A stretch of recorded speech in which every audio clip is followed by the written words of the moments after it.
Good morning everyone. Mohardevi Tapadia girls college के इस YouTube channel में आप सभी का मैं नील नायक बहुत बहुत स्वागत करता हूं। आज का हमारा जो टॉपिक है वो है जनरल थ्योरी ऑफ प्राइस और वैल्यू। ठीक है, मूल्य निर्धारण का सामान्य सिद्धांत। तो मूल्य निर्धारण का जो ये सामान्य सिद्धांत है ये प्रोफेसर मार्शल के द्वारा प्रतिपादित किया गया है। प्रोफेसर मार्शल से पूर्व भी ये जो सिद्धांत है इस सिद्धांत से संबंधित और अन्य भी सिद्धांत अन्य अर्थशास्त्रियों ने बनाए थे। ठीक है, आज हम स्टार्टिंग से बात करेंगे कि मार्शल से पूर्व ऐसे कौन कौन से अर्थशास्त्री थे जिन्होंने इस सिद्धांत को मूल्य में अपने अपने सिद्धांतों को मूल्य में प्रयोग किया। ठीक है, तो वो कौन कौन से सिद्धांत थे उनका वन बाय वन थोड़ा डिस्कस करते हुए हम हमारे जो मूल्य निर्धारण के सामान्य सिद्धांत की ओर बढ़ेंगे। तो सबसे पहले हम बात करते हैं मूल्य के सिद्धांत। मूल्य के सिद्धांत यानी ऐसे कौन से अर्थशास्त्री जिन्होंने मूल्य के सिद्धांत के बारे में बात करी थी। तो सबसे पहले हम बात करते हैं मूल्य का श्रम सिद्धांत। ठीक है, तो प्रोफेसर एडम स्मिथ और रिकार्डो ऐसे अर्थशास्त्री थे जिन्होंने सबसे पहले मूल्य का श्रम सिद्धांत प्रस्तुत किया। ठीक है, उन्होंने कहा कि किसी भी जो वस्तु का जो मूल्य है उसकी उस पे जो लागत लगती है, किसकी लागत? श्रम की लागत है, उसके बराबर होता है। जितना श्रम को पेमेंट किया जा रहा है उसकी लागत उतनी होती है, उसके अनुसार किसी वस्तु का मूल्य निर्धारित होता है। ठीक है, तो इनके अनुसार क्या था? श्रम का जो मूल्य है वही कीमत होती है किसी वस्तु की। और इस सिद्धांत को स्टार्ट तो इन्होंने किया था, लेकिन आगे इस सिद्धांत को बढ़ाने का जो श्रेय वो किसको जाता है? कार्ल मार्क्स को जाता है। कार्ल मार्क्स ने इस सिद्धांत को और आगे बढ़ाया और इस सिद्धांत का पूरा श्रेय उन्होंने खुद ही ले लिया। ठीक है, तो ये इसके सिद्धांत का जो श्रेय कार्ल मार्क्स को जाता है जिन्होंने सिद्धांत को और आगे बढ़ाया। अब इस सिद्धांत में क्या कमी क्या थी?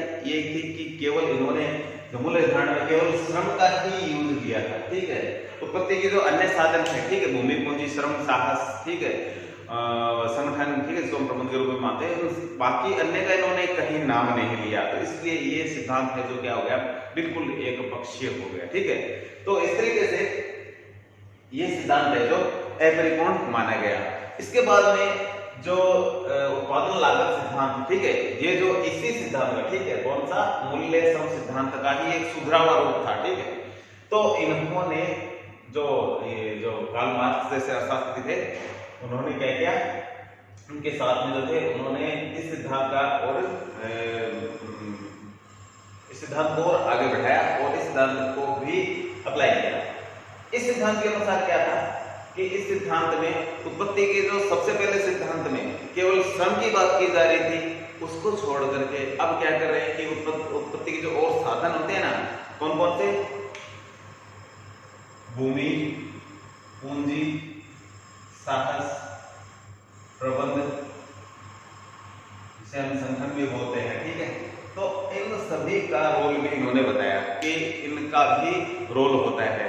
तो इस सिद्धांत में अंतर इतना ही है, ये सिद्धांत इसी का एक रूप है। ठीक है, ये कार्ल मार्क्स के द्वारा ये, और इसमें क्या है कि ये कहा गया कि केवल जो किसी वस्तु का मूल्य केवल उसकी श्रम की लागत है उसके आधार पर नहीं होता है, बल्कि ये जो अन्य जो उत्पत्ति के साधन है इनकी लागतों को भी शामिल किया जाना चाहिए और उसके आधार पर जो है इस वस्तु का मूल्य दिया जाना चाहिए। तो यानी किसी वस्तु में इन सभी साधनों की जो लागत है उसके बराबर ही क्या होना चाहिए? किसी वस्तु का मूल्य होना चाहिए और वही मूल्य होता है। तो इसमें इन्होंने क्या है? केवल पूर्ति पक्ष, लागत को क्या माना है? पूर्ति पक्ष की बात है। ठीक है, तो केवल पूर्ति पक्ष को ही आगे बढ़ाया है, आगे शो किया है कि केवल पूर्ति पक्ष के द्वारा ये निर्धारित है, जबकि पूर्ति के द्वारा ऐसा नहीं होता है। ठीक है, तो लेकिन उन्होंने अपने सेकंड सिद्धांत में बात करी तो केवल ये सिद्धांत है केवल एक ही पक्ष को उजागर करने वाला था, वो था पूर्ति पक्ष। उसके बाद में थर्ड जो हमारा सिद्धांत आया वो था उपयोगिता सिद्धांत। जर्मन अर्थशास्त्री गोसेन का ये है सबसे पहला सिद्धांत था। इनके अनुसार किसी वस्तु का मूल्य उसकी जो उपयोगिता है उसके आधार पर होता है, जिस वस्तु की जितनी उपयोगिता है उसका मूल्य उसी के अनुसार तय होता है। तो उन्होंने इस सिद्धांत को प्रतिपादित किया और इनके अनुसार है जो किसी वस्तु की जो उपयोगिता है उसके आधार पर ही उसका मूल्य जो तय किया जाता है, आंका जाता है, तय किया जाता है। लेकिन इस सिद्धांतों को आगे बढ़ाने का काम था प्रोफेसर जेवंस का। इन्होंने सबसे पहले मूल्य में इस सिद्धांत का प्रयोग है प्रोफेसर जेवंस ने किया इस सिद्धांत को। ये गणितीय विचारधारा के अर्थशास्त्री थे, इन्होंने इस सिद्धांत को और आगे बढ़ाया। अब बात करते हैं चौथे सिद्धांत की, सीमांत उपयोगिता सिद्धांत। ठीक है, ये सिद्धांत है जो प्रोफेसर जेवंस जो गणितीय विचारधारा के अर्थशास्त्री थे उनके द्वारा आगे बढ़ाया गया है। ठीक है, ये सिद्धांत, इस सिद्धांत के अनुसार किसी वस्तु की जो कीमत है वो किससे तय होती है, उस वस्तु की जो सीमांत उपयोगिता है उसके द्वारा तय होती है। तो इस तरीके से इन्होंने भी केवल एक पक्ष रख दिया, उपयोगिता या सीमांत उपयोगिता केवल मांग पक्ष को ही दर्शाते हैं। ठीक है, तो इन्होंने कहीं लागत की बात नहीं करी, इन्होंने कहीं मांग या उपयोगिता की बात नहीं करी। तो इस तरीके से चारों सिद्धांत है किसी एक पक्ष को लेकर के चल रहे थे। ठीक है, ऊपर वाले दो है वो पूर्ति पक्ष को लेकर चल रहे, तो नीचे वाले दो है वो किसको लेकर चल रहे, वो केवल मांग पक्ष को लेकर चल रहे थे। इस तरीके से इन सभी सिद्धांतों में कमियां पाई गई और इन सिद्धांतों में जो कमियां हैं उनको देखते हुए प्रोफेसर मार्शल ने एक सिद्धांत प्रस्तुत किया जिसे हम मूल्य निर्धारण के सामान्य सिद्धांत के रूप में हम जानते हैं। प्रोफेसर मार्शल की जो परिभाषा थी उसके अनुसार क्या था कि पूर्ण प्रतियोगिता की दशा में, पूर्ण प्रतियोगिता की स्थिति में किसी वस्तु की कीमत न केवल उसकी उत्पादन लागत, न केवल उसकी उत्पादन लागत यानी उसको हमने क्या माना पूर्ति से तय होता है, यानी न किसी केवल उत्पादन लागत से नहीं तय होता है और न ही उसकी उपयोगिता या सीमांत उपयोगिता, न केवल उसकी उपयोगिता या सीमांत उपयोगिता से तय होता है। ठीक है, उपयोगिता या सीमांत उपयोगिता हमने माना है मांग पक्ष,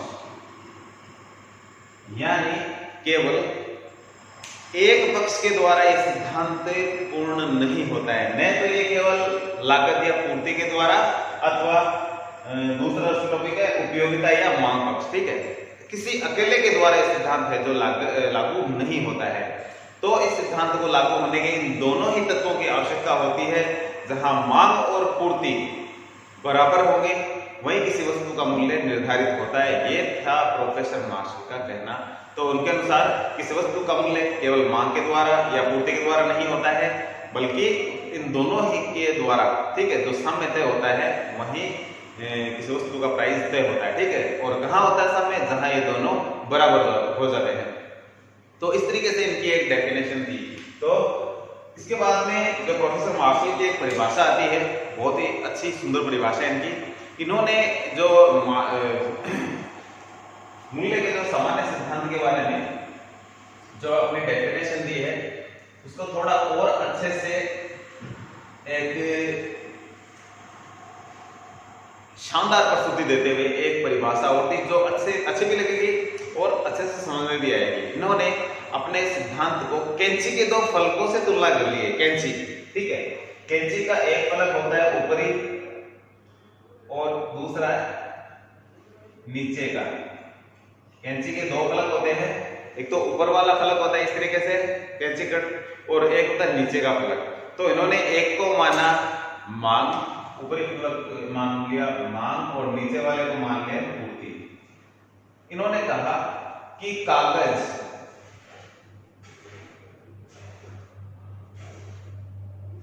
को काटने के लिए कैंची के दोनों फलकों की आवश्यकता होती है। किसी एक से कागज नहीं कटता है। उसी प्रकार से जो किसी एक फलक को माना मांग और दूसरे को माना पूर्ति, तो किसी वस्तु का मूल्य न केवल मांग के द्वारा तय होता है न केवल पूर्ति के द्वारा होता है। ठीक है, जिस प्रकार एक फलक के जो कागज को नहीं काट सकता, कागज को काटने के लिए दोनों फलकों की आवश्यकता होती है, उसी प्रकार से किसी एक के द्वारा यानी किसी माने तो मांग के द्वारा और न पूर्ति के द्वारा इस वस्तु का मूल्य निर्धारित नहीं होता है।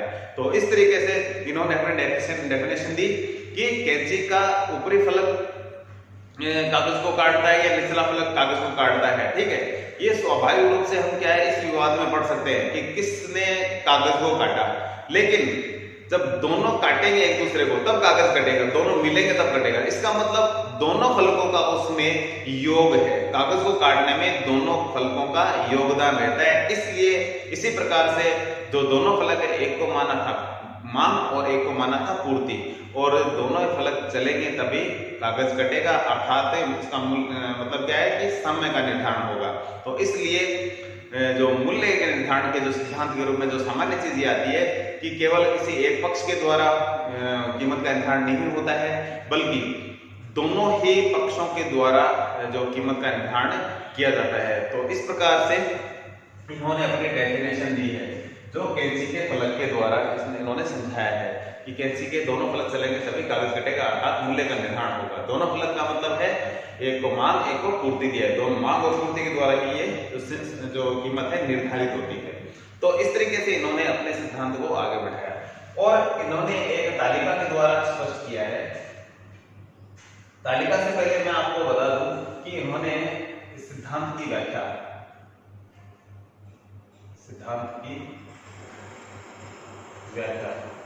तीन बिंदुओं के द्वारा इस सिद्धांत की व्याख्या को आगे बढ़ाया, तालिका बाद में बनाए। इसमें पहला था किसी वस्तु का मूल्य क्यों दिया जाता है,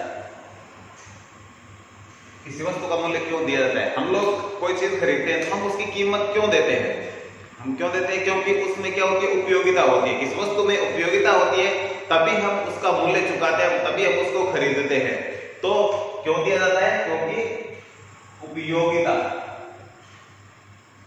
वस्तु में क्या होती है, उपयोगिता। दूसरा जो व्याख्या का टॉपिक है वो है किसी वस्तु का मूल्य क्यों लिया जाता है। अब दिया जाता है, आपने पता चल गया कि भी उपयोगिता होती है इसलिए हम देते हैं, क्योंकि जिस वस्तु में उपयोगिता है उसका मूल्य देंगे नहीं, खरीदेंगे नहीं उसको। अब क्यों लिया जाता है, ठीक है। अब देने के बाद में लेने की बात करते हैं कि लोग क्यों लेते हैं किसी वस्तु की, हम दुकानदार के पास जाते हैं, वो पैसा क्यों लेता है। तो इसके पीछे क्या होता है रीजन, क्योंकि उस वस्तु पे जो तैयार करने में क्या लगती है, उसकी लागत लगती है, ठीक है। तो इसीलिए दुकानदार क्या है, उसका हमसे कीमत वसूल करता है, पैसा लेता है। तो किसी वस्तु का मूल्य क्यों लिया जाता है, क्योंकि उसमें क्या लगती है, लागत। तो लागत को हमने बताया था पूर्ति होता है टॉपिक इसका, और उपयोगिता हमने बात करी मांग। इसका मतलब है मांग और पूर्ति के द्वारा ही कहीं न कहीं ये लिया और दिया जाता है, ठीक है। तीसरा जो इसका टॉपिक था मूल्य का निर्धारण, मूल्य का निर्धारण। मूल्य का निर्धारण कहां होगा, जहां मांग और पूर्ति दोनों बराबर हो जाते हैं, अर्थात लागत और उपयोगिता जहां बराबर हो जाते हैं वहीं किसी वस्तु की जो कीमत है वो निर्धारित हो जाती है। तो इस तरीके से उन्होंने अपने सिद्धांत में इन तीनों टॉपिकों का डिस्कस किया और इस सिद्धांत को आगे बढ़ाया। अब हम एक तालिका के द्वारा बताएंगे कि किस तरीके से किसी वस्तु का जो मूल्य है वो किस तरीके से निर्धारित होता है। तो सबसे पहले यहाँ लिखेंगे प्राइस में 10, 20, 30, 40 और 50। तालिका के जो टॉपिक है डिमांड, सप्लाई एंड कंडीशन और स्थिति इसको बोलते हैं, ठीक है। तो कीमत और मांग के मध्य कैसा रिलेशन होता है, विपरीत संबंध होता है, नेगेटिव रिलेशन होता है। तो जैसे जैसे कीमत बढ़ी इसको हम घटा के लिखते हैं। आंकड़े कैसे लिखने हैं, अपने को घटते हुए आंकड़े लिखने हैं। तो हम ऐसे आंकड़े लिखते हैं, यहाँ लिखता हूं मैं 100 से स्टार्ट करते हैं, 80, 60 और 40 और 20। कीमत और पूर्ति के मध्य कैसा रिलेशन होता है, इसके मध्य रिलेशन होता है पॉजिटिव, यानी कि जैसे जैसे प्राइस बढ़ेगा सप्लाई भी बढ़ेगी। तो इसके आंकड़े कैसे लेने, पॉजिटिव, यानी मैं 20 से स्टार्ट करता हूँ, 20, 40, 60, 80 और ये 100। तो इसके बीच में पॉजिटिव रिलेशन लेना, ठीक है। अब यहाँ कंडीशन बतानी है और संतुलन बताना है। तो यहाँ दो कंडीशन में आप देख रहे हो क्या चीज की है, यहाँ डिमांड ज्यादा है, ठीक है। तो यहाँ लिखेंगे मांग आधिक्य, तो यहाँ डिमांड एक्सेस है, ओके। लास्ट वाली दो कंडीशन में आप देख रहे हो कि इनमें सप्लाई अधिक है, तो यहाँ सप्लाई एक्सेस हो जाएगी, पूर्ति आधिक्य। ये जो बीच वाली कंडीशन है जहां मांग और पूर्ति दोनों क्या हो रहे हैं, बराबर हो रहे हैं, ठीक है, तो ये क्या है, साम्य या संतुलन, ठीक है। तो ये 30 रुपया है वो किसी वस्तु की प्राइस डिक्लेयर हुई है जहां ये दोनों मांग और पूर्ति क्या है, बराबर है। अब हम इसे एक डायग्राम में और इसको शो करके दिखाएंगे कि किस तरीके से ये डायग्राम में शो किया जा सकता है। तो एक छोटा सा डायग्राम बनाते हैं।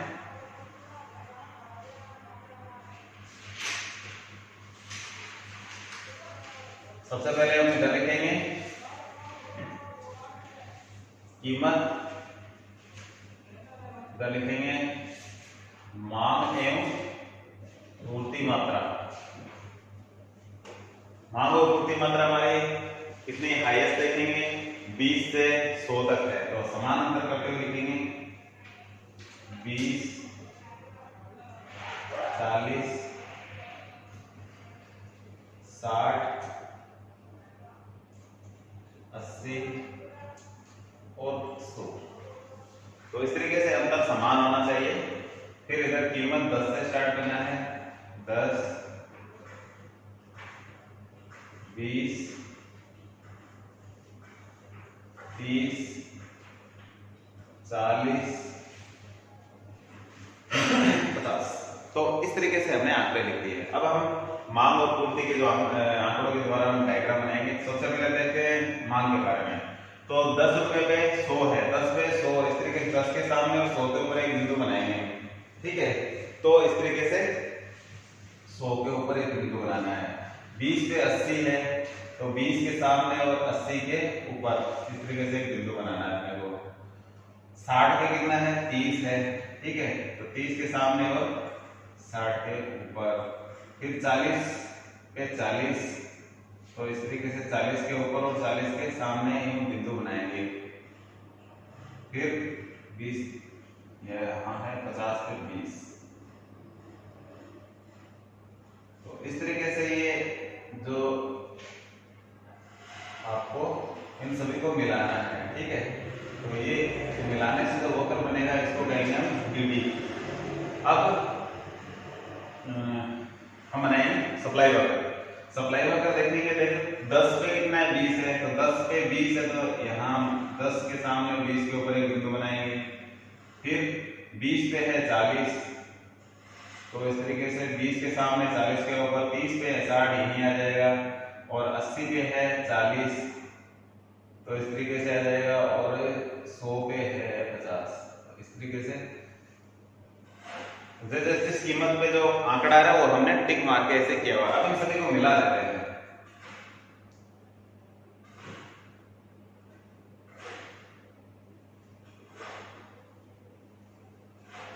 तो इन सभी बिंदुओं को मिलाने से जो वक्र बनता है उसको हम कहेंगे ऐसे सप्लाई वक्र होगा।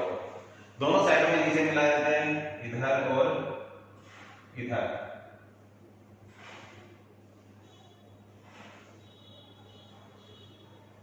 इसको हम कहेंगे Q क्वांटिटी और इसको हम कहेंगे प्राइस, इसको हम कहेंगे E इक्विलिब्रियम। अब इसको क्या बताना है, कहाँ आधिक्य है कहाँ है, तो ऊपर की साइड में ये श्रम या लेबर की मात्रा है, सॉरी पूर्ति की मात्रा ज्यादा है, तो इधर करेंगे पूर्ति आधिक्य, और इस साइड में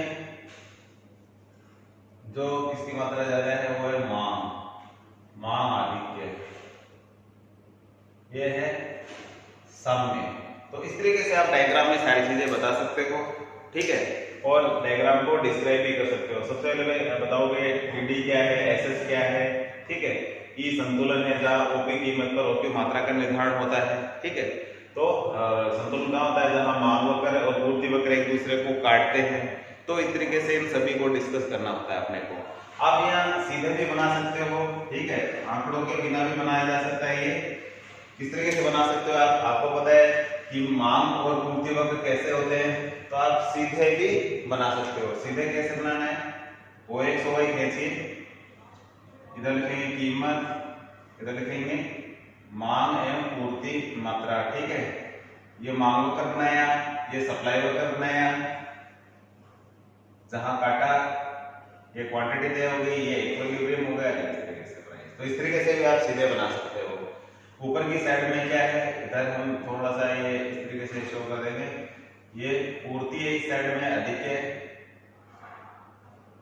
और नीचे की साइड में है जो क्या है, मांग अधिक है, और ये हो गया सामने। तो इस तरीके से भी आप सीधा भी बना सकते हो, आंकड़ों के आधार पर भी बना सकते हो, ठीक है। तो इस तरीके से अब इसको डिस्क्राइब करने के लिए बेसिक चीज ई क्या होता है, डी क्या है, कैसे बनाया है, एस क्या है, कैसे बना है, इन सभी को हम डिस्क्राइब कर सकते हैं, ठीक है। तो इस तरीके से आपने देखा कि जो मार्शल के द्वारा जो सिद्धांत बताया गया है वो किस तरीके से अप्लाई किया जा सकता है। डायग्राम के द्वारा हमने इसे समझा, तालिका के द्वारा इसे हमने समझा, और उनकी व्याख्या के 3 पॉइंट थे, मूल्य क्यों दिया जाता है, दिया जाता है, और निर्धारण कहाँ होता है, हमने समझा। और नेक्स्ट वीडियो में हम जानेंगे कि इन मांग और पूर्ति में यदि परिवर्तन हो जाए तो जो हमारे सामने कीमत होती है उस पर क्या प्रभाव पड़ता है, वो हम नेक्स्ट वीडियो में समझेंगे नेक्स्ट क्लास में। तो अभी के लिए इतना ही। तो थैंक यू वेरी मच। अपने वीडियो को लाइक कीजिए, शेयर कीजिए एंड सब्सक्राइब कीजिए।